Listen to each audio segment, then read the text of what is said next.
নোয়াখালীতে 24 ঘন্টায় 208 মিলিমিটার বৃষ্টিপাত রেকর্ড। আবারও ব্যর্থতার গল্প লিখে শ্রীলঙ্কার কাছে সিরিজ হারল বাংলাদেশ। অন্যদিকে টেস্ট র্যাঙ্কিংয়ে আবারও শীর্ষে হ্যারি ব্রুক, মটফিল্ডার গিলের লম্বা লাভ।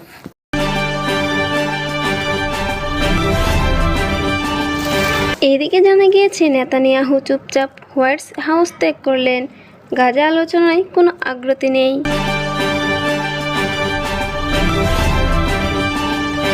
200 রানও করতে পারল না বাংলাদেশ। 286 রানের লক্ষ্যে ব্যাটিংয়ে নেমে সিরিজের শেষ ম্যাচে টাইগার অল আউট হয়েছে 186 রানে। দলের সর্বোচ্চ 51 রান করেছেন তাওহিদ হৃদয়, তাও আবার 78 বলে। মঙ্গলবার 8 জুলাই সিরিজের তৃতীয় ও শেষ ওয়ানডেতে টস জিতে আগে ব্যাট করতে নেমে নির্ধারিত 50 ওভারে 7 উইকেট হারিয়ে 285 রান সংগ্রহ করে শ্রীলঙ্কা। দলের সর্বোচ্চ হয় 124 রান। জবাবে খেলতে নেমে ইনিংসের শুরু থেকে উইকেট হারাতে থাকে বাংলাদেশ। যদিও পারভেজ তানজিনের জুটিতে ইতিবাচক শুরু করেছিল বাংলাদেশ, তবে তা লম্বা হয়নি। তানজিদ ফেরার পর 0 রানে বোল্ড হয়ে যান নাজমুল হোসেনও।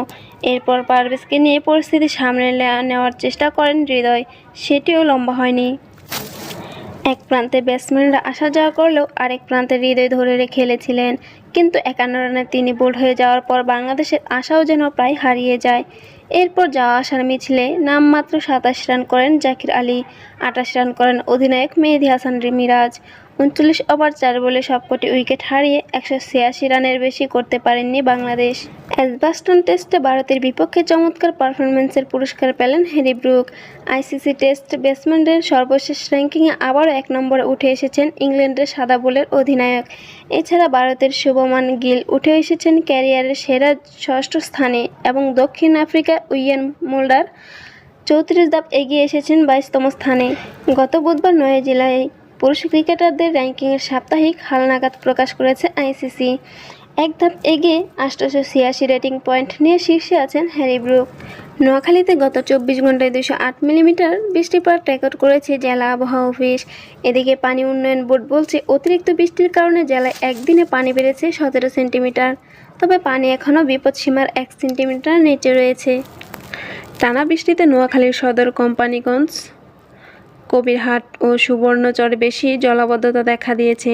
অনেকটা বন্যা পরিস্থিতির সৃষ্টি হয়েছে। অনেকের বসত বাড়িঘরে পানি ঢুকেছে। এ চারপাশ উপজেলার মাধ্যমিক বিদ্যালয়ে পাঠদান ও পরীক্ষা বন্ধ ঘোষণা করা হয়েছে। বেশি জলাবদ্ধতা দেখা দিয়েছে জেলা শহর মাইজিতে। চলতি বর্ষায় শহরের বেশিরভাগ সড়কে খানাখন্দ তৈরি হওয়ায় সড়কগুলো মরণ ফাঁদে পরিণত হয়েছে।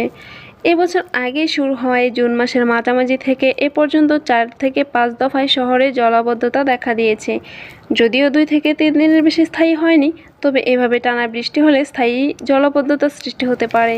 এদিকে জেলা আবহাওয়া অফিসের পর্যবেক্ষক রফিকুল ইসলাম জানান, আগামী 4 থেকে 5 দিন এভাবে বৃষ্টিপাত হতে পারে। অন্যদিকে টেক্সাসে বন্যায় এখনও নিখোঁজ 170 জন। যুক্তরাষ্ট্রের টেক্সাসের বন্যাতে 4 দিন পরেও 170 জন নিখোঁজ রয়েছেন বলে জানিয়েছেন গভর্নর গ্যাট অ্যাবট। ধীরে ধীরে বেঁচে থাকা মানুষদের খুঁজে পাওয়ার আশাও কমছে। মার্কিন গণমাধ্যমের সর্বশেষ তথ্য অনুযায়ী এই দুর্যোগে 111 জনের মৃত্যু হয়েছে, যার মধ্যে 90 জনের বেশি কেরুবিল অঞ্চলের বাসিন্দা।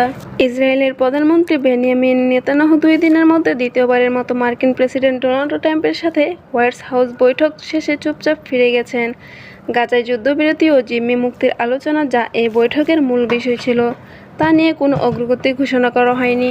বৈঠকের কয়েক ঘন্টা আগে নেতানিয়াহুর সূচিতে একটি যোগ করা হয়েছিল, যার পরিপ্রেক্ষিতে একটি চুক্তির সম্ভাবনা জোরালো মনে হচ্ছিল।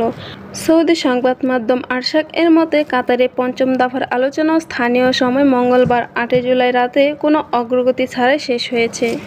একজন ফিলিস্তিনি কর্মকর্তা অভিযোগ করেছেন যে ইসরায়েলি আলোচক দল শুধু শুনছে, কিন্তু সিদ্ধান্ত নেওয়ার ক্ষমতা রাখে না। তাদের প্রতিটি বিষয়ে নেতানিয়াহু ও ইসরায়েলি প্রধান আলোচক রন্ডারমারের সাথে পরামর্শ করতে হয়। ফিলিস্তিনি পক্ষের দাবি, নেতানিয়াহু ইচ্ছাকৃতভাবে চুক্তি হতে দিচ্ছেন না।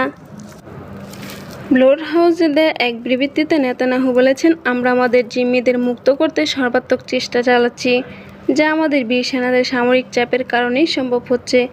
ইসরায়েলের প্রধানমন্ত্রী দাবি করেন, গাজায় আমাদের লক্ষ্য পরিষ্কার, সব জিম্মি জীবিত ও মৃত মুক্ত করা। হামাসের সামরিক ও শাসন ক্ষমতা ধ্বংস করা এবং গাজাকে আর ইসরায়েলের জন্য হুমকি না করা। আজ থাকছে এ পর্যন্তই। দেশের সর্বমাধ্যমিক খবর জানতে আমাদের এসএম টেলিভিশনের সঙ্গেই থাকুন।